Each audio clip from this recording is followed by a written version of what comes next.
Thanks for joining us for CBN News Today. I'm Charlene Israel. And I'm Ephraim Graham. There are still more questions and answers surrounding that Malaysia Airlines flight that went missing this weekend. The news has one Texas family leaning on faith for a loved one who was on that flight. Meanwhile, the incident is also raising concerns about possible terrorism. The U.S. Navy has now joined international search and rescue teams in the hunt for wreckage of the missing Malaysia Airlines passenger jet. So far, an aircraft spotted a possible lifeboat, and Sunday, a different plane spotted a rectangular object, but ships have recovered nothing. We have not found anything that appears to be objects from the aircraft, let alone the aircraft. Experts say the Boeing 777 has an excellent safety record, and they found no problems with the plane when it was inspected about 10 days before the crash. Still, it lost contact with ground controllers somewhere between Malaysia and Vietnam Saturday, with 239 people on board. And among the missing passengers is American Philip Wood. His family says their faith in Christ is what's holding them together. It's devastating. But I know in my heart that Philip's with God, and I plan to be there with him because I have a deep faith in my God. The flight was headed from Kuala Lumpur to Beijing, and Malaysian authorities say radar suggests it may have been turning around before it vanished. But there was no Mayday call. That is a really, really safe place to be, which makes this mystery all that much deeper. And yet another mystery is raising questions about possible terrorism. Malaysian authorities are scouring surveillance footage of two passengers who boarded the flight with stolen passports, trying to determine who they are. I can confirm that we have visuals on them. The FBI and U.S. intelligence agencies want to see that video and use supercomputers to compare it to images of known terrorists and criminals from around the globe. It's not common, but it is not unheard of either, that stolen passports can be repurposed and used mainly for the quality of the passports themselves. To that, Interpol's Secretary General says it is clearly of great concern that any passenger was able to board an international flight using a stolen passport listed in Interpol's databases. Authorities also note the stolen passports could also be tied to drug smuggling, and so far, nothing has been ruled out. Here in the U.S., conservatives overwhelmingly voted for Senator Rand Paul in the presidential poll at CPAC. Senator Ted Cruz came in a distant second. The annual conference in Washington brings together thousands of conservatives to read the pulse of the movement. CBN's David Brody was there. The fiery rhetoric was hot all weekend long. We need to repeal every single word of Obamacare. Some conservative presidential wannabes like Texas Governor Rick Perry said it's time to start a rebellion. Mike Huckabee was concerned about God's fiery judgment coming down on America if we forget about the Creator. And some, like Louisiana Governor Bobby Jindal, had a few punchlines. To President Carter, I want to issue a sincere apology. It is no longer fair to say he was the worst president of this great country in my lifetime. President Obama has proven me wrong. After the speech, the governor and possible presidential candidate told us that this president's policies are helping the conservative cause. The failures of the execution and the design of Obamacare may be the best argument against progressivism we're ever going to see. I think people are now beginning to see it doesn't make sense just to trust the government to do everything for us. It doesn't work. We need to trust the founding fathers were right to trust the American people, not a bunch of guys in D.C. And conservatives like possible presidential candidate Paul Ryan were wasting no time bashing big government in Washington. Right now, the tax code is 10 times the size of the Bible and has none of the good news. But critics say the news is not good for Republicans because of supposed infighting over how conservative the movement should be. Ryan sees it differently. The way the left tells it, the Republican Party is in this big, massive civil war. It's Tea Party versus establishment libertarians versus social conservatives. There's infighting, conflict, backbiting, discord. Look, I'm Irish. That's my idea of a family reunion. But all eyes were on New Jersey governor and possible presidential contender Chris Christie. Some conservatives think his record is too moderate. He wasn't invited to CPAC last year, but this year he was well received, and he played up his social conservative record. When we say that we're pro-life and that we're proudly pro-life, that doesn't mean we're pro-life just when that human being is in the womb. We need to be pro-life when they leave the womb as well. After his speech, Christie told us he was glad to be back. You know, we have a lot in common in terms of what my record has been, and so I felt the reception was great, and I look forward to coming back next year if I'm invited. Christie's focus is on something conservatives are well aware of, broadening the scope of the party and coming across as more compassionate. Our ideas are better than their ideas, and if we put them forward in an unapologetic, straight way, we can do it. But also, Dave, we've got to go into places and campaign in places where we're uncomfortable. We can't just keep going to the Chamber of Commerce luncheons, and we can't just keep coming to CPAC. We've got to go into Latino neighborhoods. We have to go into African American neighborhoods. While this conference gives conservatives the opportunity to galvanize with what they hope will be a successful midterm election season, it doesn't resolve the larger issue, and that is whether or not to be a big tent of a party or stick to those constitutional conservative principles. David Brody, CBN News, in National Harbor, Maryland. Russia beefed up its military presence in Crimea over the weekend. Military trucks transporting heavily armed soldiers rumbled through the region. This as pro-Russian forces push for a referendum to separate from Ukraine and join forces with Moscow on March 16th. Russian President Vladimir Putin has made it clear he supports the move. President Obama and other leaders have warned the vote would violate international law.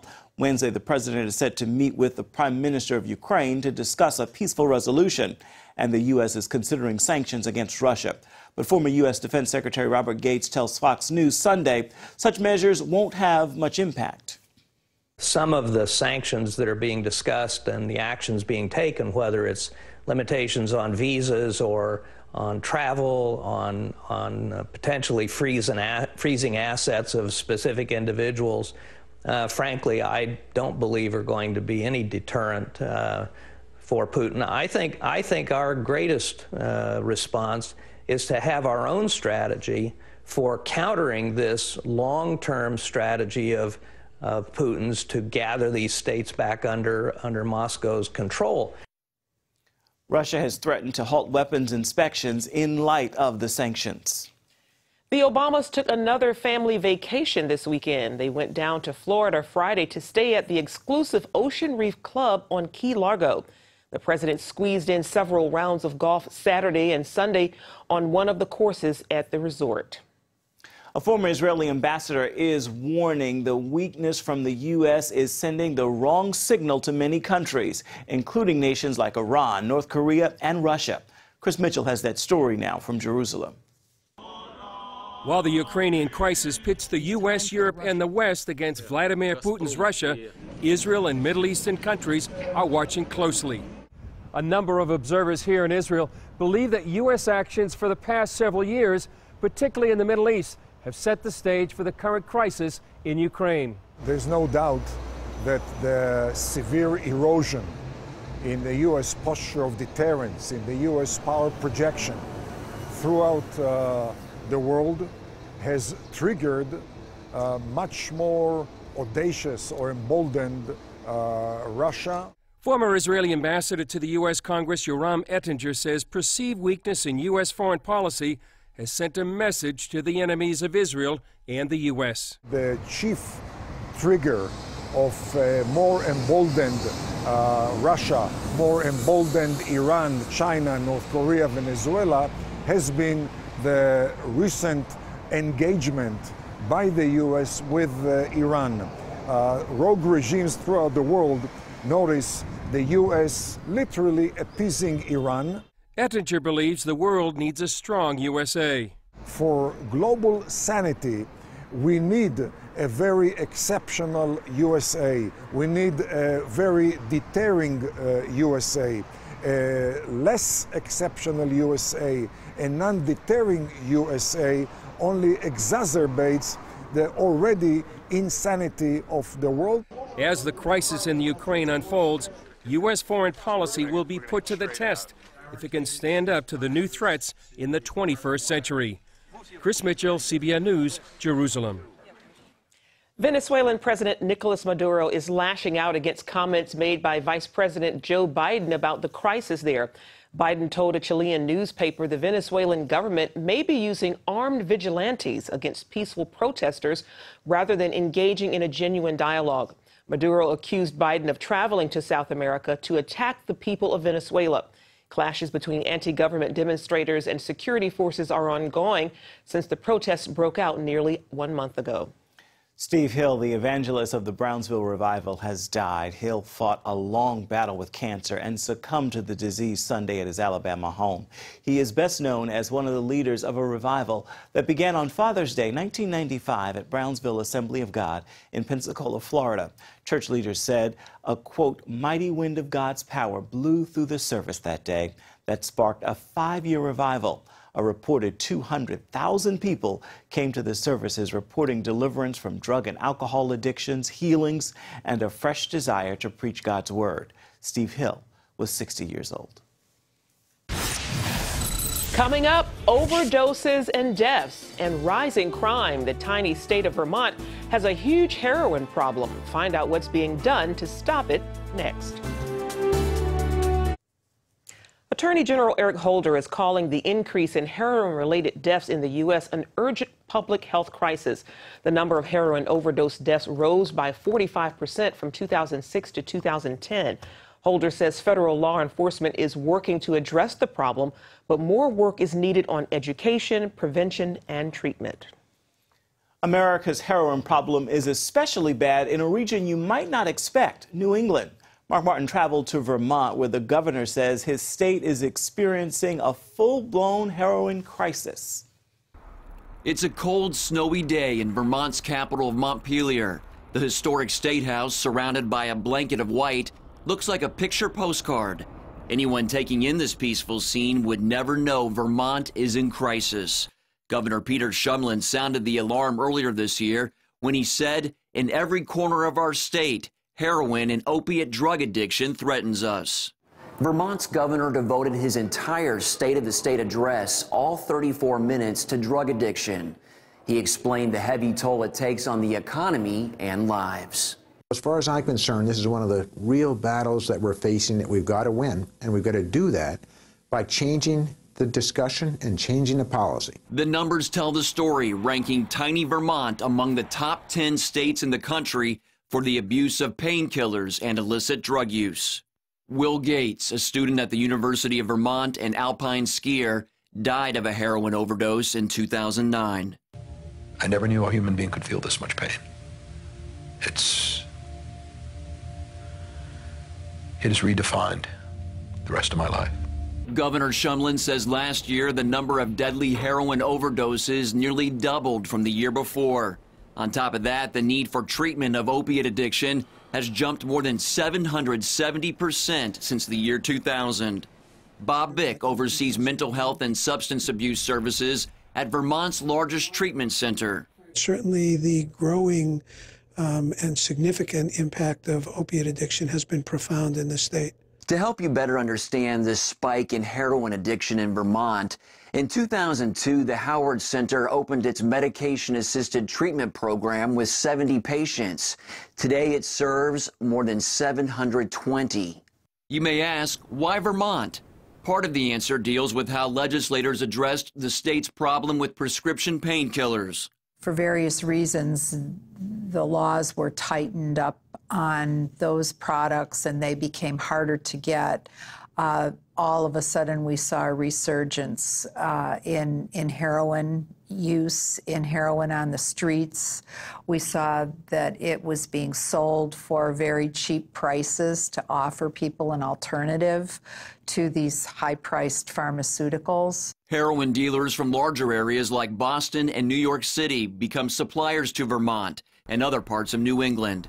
You may recall the recent death of Academy Award-winning actor Philip Seymour Hoffman, who was found in his New York City apartment with a syringe still in his arm and envelopes of heroin all around. Police call him a victim of New York's heroin problem.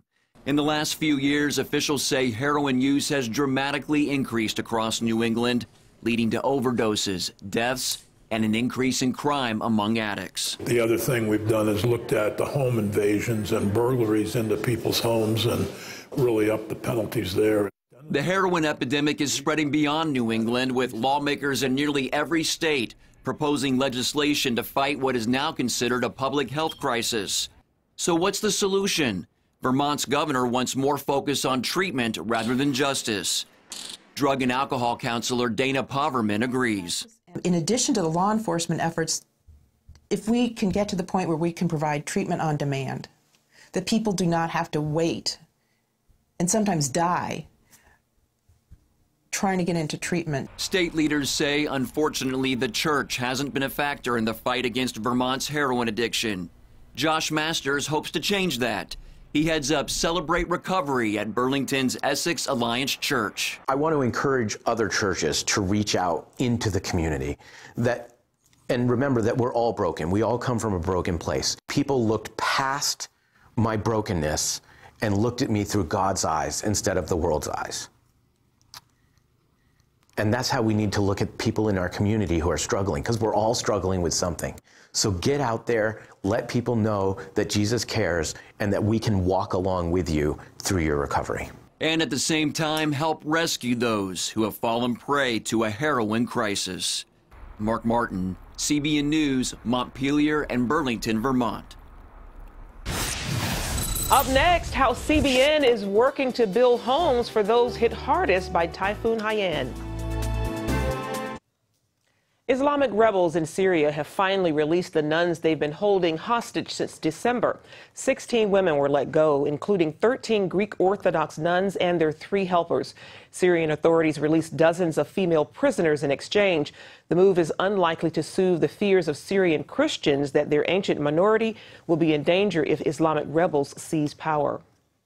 Another pastor has been arrested in Iran. Officials are holding Pastor Amin Kakai and two of his members. Present Truth Ministries reports intelligence forces attacked a group of Christians as they were having a church picnic. The agents beat several members and took them all into custody, holding them for 6 hours before releasing all but Pastor Amin and 2 others. They've not been charged and could be held up to a month while authorities investigate. The Iranian government has finally allowed doctors to perform surgery on imprisoned Pastor Behnam Irani. Irani suffered from a herniated disc and bleeding intestines and urgently needed medical care. According to Present Truth Ministries, successful surgery was performed February 22nd. Jailed since May of 2011, the evangelist is serving a 5-year sentence for committing crimes against Iranian national security. Irani's wife and 2 children are thankful for the small act of mercy, but they're asking Christians to pray for his early release from prison. Well, it's been more than 3 months since Typhoon Haiyan destroyed areas of the Philippines. Many victims are still without a home, but CBN disaster relief teams are on the ground building homes for those hit hardest by the storm. Lucille Toulousan reports. At the height of Super Typhoon Haiyan, Marina, her children, and others ran to the parish church in their village for safety. It proved to be a bad decision as the storm surge and winds knocked down the building, killing 18, including her sister. It's a miracle my children and I were able to rush out of the door before it got stuck, trapping the people inside the church. But when we got here, our house was totally swept away and all our belongings are gone. Janice broke into tears as she recalled trying to save her mom and her 8-year-old brother. I went back to the church and looked for Mama. The concrete wall pinned them down and hit their heads. Janice's father, Segundo, regrets not being home when Haiyan struck. I have not seen my family for 1 year because I work in Manila. I was really shocked when I heard the news. I am not leaving my other 5 children anymore. I will take care of them, especially now that we live in this temporary shelter. Marina and Segundo are among the thousands of survivors who need houses. CBN Disaster Relief is answering the call.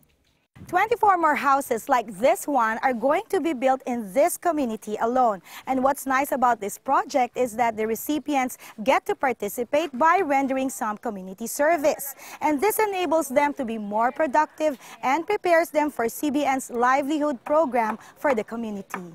Architect Tim Fisher partnered with CBN to design and build houses that can accommodate 8 people. House owners before who were completely washed out, of course, they were blessed. They were really happy that someone comes from CBN and offers them a house. This was just unexpected for them. They thought they get relief goods and they have to build their own shed. But now we come and building with the community a house. This was completely new for them. The first house was turned over to Marina. Thank you very much, CBN. You are God's instrument. If it were not for your help, we wouldn't know where to take shelter. My husband, who is working abroad, does not know what happened to us. And so this is really a big help. Segundo and his children are also very thankful because their house is next. Thank you very much, CBN. You have given me hope as we start our life again, not only for our family, but for the whole community. CBN Disaster Relief is building more houses in other hard-hit areas, turning these places into communities of hope. Lucille Talusan, CBN News, Giwan, Samar. And finally this hour, an unopened love letter from World War II makes its way into the hands of a stranger thousands of miles away from an intended destination. That's right. Sheila Polk loves anything related to World War II, especially memorabilia. She recently got an old book about the war at a Goodwill store in Florida. Inside, she discovered an unopened letter from a soldier in California addressed to Private First Class Helen Rotherell, stationed in Dallas at the time. Her life could have been changed from this one letter, you know. It's a personal, sentimental thing. You know, they do movies about lost love letters, and I'm thinking, who knows what's in here that she's never seen? And I would love, if she's around, I'd love for her to get it. Well, the post office tried to deliver the letter 3 times, but it never found its way to Rothermel. Wow, certainly was hoping for good news there. Pray she is around and that letter will get to her. Keep our fingers crossed. Indeed, indeed. Well, that's going to do it for now on CBN News Today. You can find more of our exclusive coverage of the issues you care most about at cbnnews.com. We want you to take the time to tell us what you think about the stories you've seen here today. You can do that on Facebook or at CBN News on Twitter. Make it a marvelous Monday. See you next time.